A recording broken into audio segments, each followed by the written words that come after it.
Top 10 विधानसभा सीटों में से हटाए गए नामों में बड़ी संख्या में हिंदी भाषी लोगों के इलाके हैं। 15 से 36% तक वहां पर वोट कटे हैं। बंगाल में जहां बीजेपी मजबूत है, ये भी वही इलाके, वहां हिंदी भाषी वोटरों की संख्या ज्यादा है और वहां बहुत नाम कट गए। हावड़ा में 26.89 लगभग 27% वोट कट गए। पश्चिमी वर्धमान जिले की आसनसोल दक्षिण में लगभग 14.25% वोट कट गए। आसनसोल उत्तर में 15.25% वोट कटे हैं। उत्तर 24 परगना जिले की बैरकपुर सीट में 19% नाम हट गए हैं।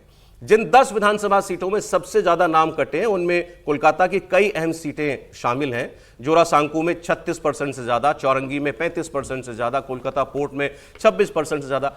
किसी कॉन्स्टिट्यूएंसी में कोई सारा वोट किसी एक दल का नहीं होता है, लेकिन इतना तो पता ही होता है कि भाई ये इलाके जो हैं ये इस पार्टी के अहम इलाके हैं।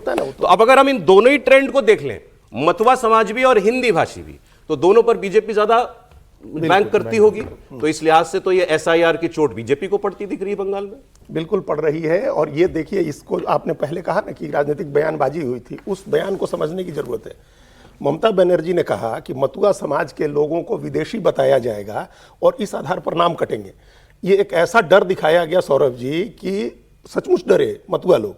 और जो बीजेपी ने कैंप्स लगाए, उन कैंप्स में ये कहा गया कि पहले आपको एक तो एक्सेप्ट करना होगा कि आप विदेशी हैं, और फिर सीए का फॉर्म भरना होगा, और सीए का फॉर्म भर के जब आप नागरिकता ले लेंगे तब आपको इनुमरेशन का फॉर्म भरना है वोटर बनने के लिए।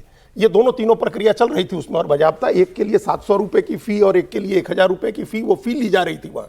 तो अब पहले तो मतुआ समाज के लोगों में ये डर हुआ कि अगर हम अपना ये रिवील करते हैं, हम जाकर के एक्सेप्ट करते हैं कि हम विदेशी हैं, तो पता नहीं वोटर बनेंगे कि नहीं बनेंगे, नागरिकता कहीं खतरे में न पड़ जाए। तो इस आधार पर बहुत सारे मतुआ समाज के लोग जानबूझ करके नहीं गए हैं वोट वहां अपना वो बनने, क्योंकि वहां रिवील करना था। ये ममता जी डर दिखा रही थी, दिखा दिया ना पहले, और वो डर भी गए।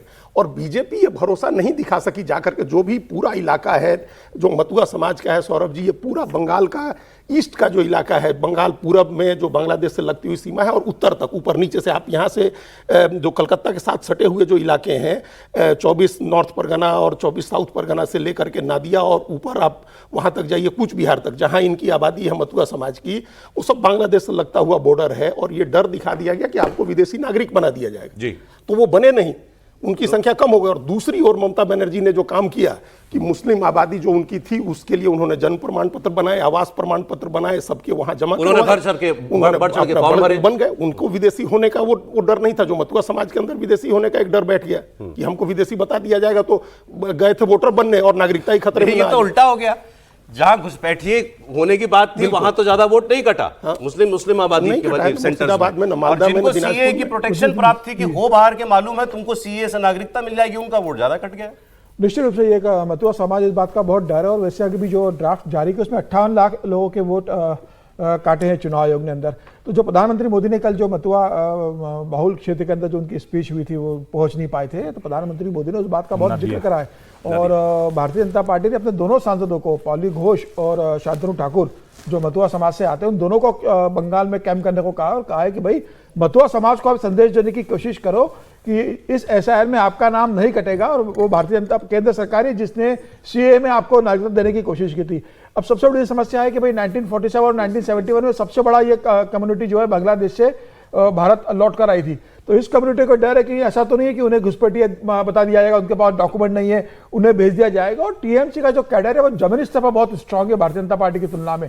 तो वह मतुआ समाज को संदेश देने की कोशिश लगातार कर रहा है कि देख लीजिए, आप भारतीय जनता पार्टी के साथ जाओगे, भारतीय जनता पार्टी आपको घुसपैठिया घोषित करके यहाँ से बाहर निकल करेगी। और कुछ हद तक वो इस मामले में सफल रही। बीजेपी का नुकसान हो गया बंगाल में क्या? देखिए एसआईआर से नुकसान तो नहीं होना चाहिए था, लेकिन नुकसान तब होता है जब भारतीय जनता पार्टी का कार्डर या जिसे आप कहते हैं कार्यकर्ता यदि जमीन पर जाकर के इन चीज़ों का ध्यान न रखे। और दूसरी बात, उनको ये चीज़ें बताना, चुनाव आयोग इस पर कितनी गंभीरता से काम करता है डॉक्यूमेंट वेरिफिकेशन को लेकर के, कि कहीं फॉर्ज डॉक्यूमेंट के आधार पर कोई सिटीजन बन करके और फिर वो नागरिकता ये वोटर लिस्ट में अपना नाम दर्ज करवा ले रहा है।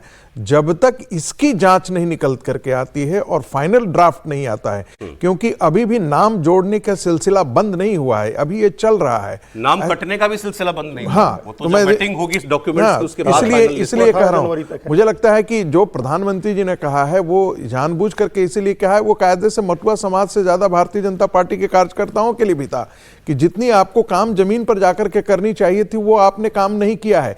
देखिए, नारे लगाना और बात है और जमीन पर काम का। आज उत्तर प्रदेश के क्या हालचाल है, उत्तर प्रदेश में भी जो अखिलेश यादव हैं उनके कार्यकर्ता ज्यादा